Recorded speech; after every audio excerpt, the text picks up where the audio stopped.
Israel ও Iran যুদ্ধের মুখোমুখি, আর এই উত্তেজনার কেন্দ্রে এবার যুক্তরাষ্ট্র।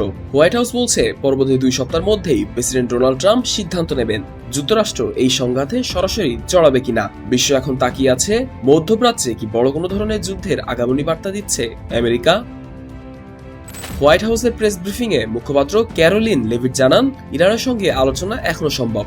এই বিশ্বাস থেকেই সিদ্ধান্ত নিতে আরও কিছুটা সময় নিচ্ছেন ডোনাল্ড ট্রাম্প। তবে তিনি এটাও বলেন, আলোচনার সম্ভাবনা না থাকলেও ট্রাম্পের লক্ষ্য একটাই, ইরান যেন পারমাণবিক অস্ত্র না তৈরি করতে পারে।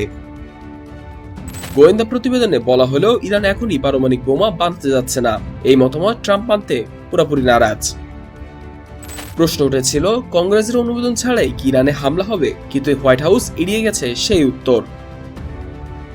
বিশ্লেষকদের আশঙ্কা, এই কৌশলগত অস্পষ্টতা যেমন দৃষ্টিগোচর ট্রাম্পের কৌশলে, তেমনি তা নতুন করে যুদ্ধের দ্বার খুলে দিতে পারে, বিশেষ করে যদি যুক্তরাষ্ট্র সরাসরি যুদ্ধে জড়িয়ে পড়ে। তবে সেটা হতে পারে মধ্যপ্রাচ্যে এক নতুন সংঘাতের সূচনা।